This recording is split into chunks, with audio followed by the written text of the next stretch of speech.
दृष्टीने असतील, आता आपण आदिवासी एरियामध्ये बघतो, आजही आदिवासी एरियामध्ये कुपोषित बालकांचे अनेक प्रश्न आहेत.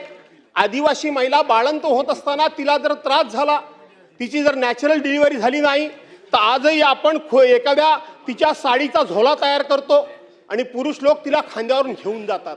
अशा वेळेला तिथं व्यवस्था नसल्यामुळं त्या लोकांची पावलं, जे कोणी कुडबुडे दोषी असतात, जे कोणी अंगारे धुपारे फेकणारे असतात, कोणी नारळ शिकाय देतात, कोंबडी कुत्री कापतात. भरत शेठला माझ्यापेक्षा चांगलं माहिती आहे.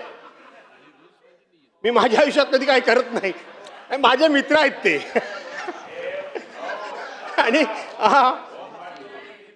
हो ओम फाट ओम फाट ओम फाट.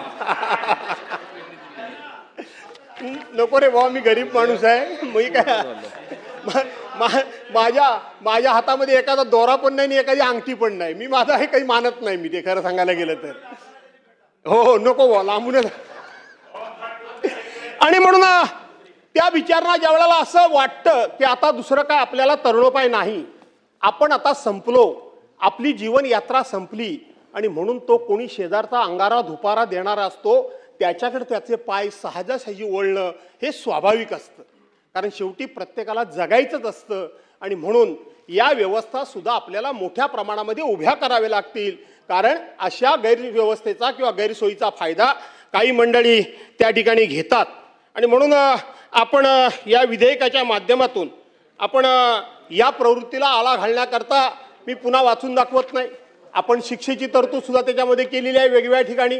एक वेळा गुन्हा केला तर शिक्षा किती, दंड किती, दुसऱ्यांदा गुन्हा केला शिक्षा किती, दंड किती, सांघिकरित्या गुन्हा केला तर त्याला शिक्षा किती, दंड किती, हे सगळं आपण अतिशय सुस्पष्टपणे या विधेयकामध्ये या ठिकाणी उल्लेख केलेला असल्यामुळं मी त्या ठिकाणी फार काय जाऊ इच्छित नाही. परंतु मी आपल्याला एवढंच सांगेन की आता सामुदायिक धर्मांतर आपण म्हणालात, माझ्या बोलण्याचा कुणीही काय कृपया गैरअर्थ घेऊ नका, पण 1956 साली डॉक्टर बाबासाहेब आंबेडकरांनी सामुदायिक धर्मांतर केलं. त्यांच्यावर कोणी जबरदस्ती केली होती का? त्यांना कोणी ते जबरदस्तीने करायला लावलं होतं का? त्यांना कोणीतरी त्यांनी प्रेशर केलं होतं का? त्यांच्यासमोर कोणतंही आमिष दाखवून त्यांना त्या ठिकाणी कुठल्याही त्यांच्या विचारांपासून दूर नेण्याचं कोणाचं कौशल्य होतं का? डॉक्टर बाबासाहेब आंबेडकर म्हणजे आपण माहीत आहे की त्या काळामध्ये आपल्या देशाला एक लाभलेलं अमूल्य अनमोल अशा प्रकारचं रत्न. पण त्यासुद्धा डॉक्टर बाबासाहेब आंबेडकरांना येवल्यामध्ये, नाशिकमध्ये त्यांच्या त्यांच्या एका परिषदेमध्ये त्यांना सांगावं लागलं की मी जन्माला येताना हिंदू म्हणून आलो असेन, पण मरताना मी हिंदू म्हणून मरणार नाही. मी जन्माला येताना हिंदू म्हणून जन्माला आलो असेन, पण मरताना हिंदू म्हणून मरणार नाही. याचा अर्थ प्रत्येक धर्मामध्ये असलेल्या अनिष्ट प्रथा, प्रत्येक धर्मामध्ये माणसाला माणूस म्हणून जगू न देण्याची वृत्ती, ही वृत्ती अशा गोष्टी करायला भाग पडते. आणि म्हणून त्याला कायद्यानं काही अंशी आळा घालण्याचा आपण या ठिकाणी प्रयत्न करताय. ही वृत्तीच शेवटी प्रत्येकाच्या धर्माचं कळत नकळतपणे नुकसान करत असते. दुसऱ्याचं नुकसान करण्याच्या नादामध्ये आपण आपलं नुकसान कधी करून घेतो आणि कधी आपलं नुकसान होतं हे आपल्याला कधी कधी कळतच नाही. आणि म्हणून त्यातून डॉक्टर बाबासाहेब आंबेडकरांच्या घटनेनं आपण खूप मोठा विचार आणि खूप मोठा संदेश हा घेतला पाहिजे आणि त्यातून काहीतरी आपण शिकलं पाहिजे.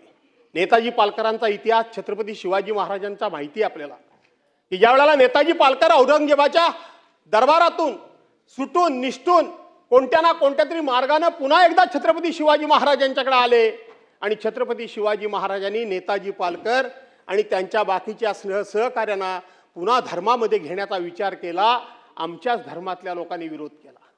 आज आम्ही घरवापसीच्या गोष्टी करतो, आनंद आहे. परंतु त्या वेळेपासूनच या सगळ्या गोष्टीचा प्रयत्न होत होता. पण त्याही वेळेला जो विरोध होत होता, आज सुद्धा तो काही अंशी विरोध होतोय.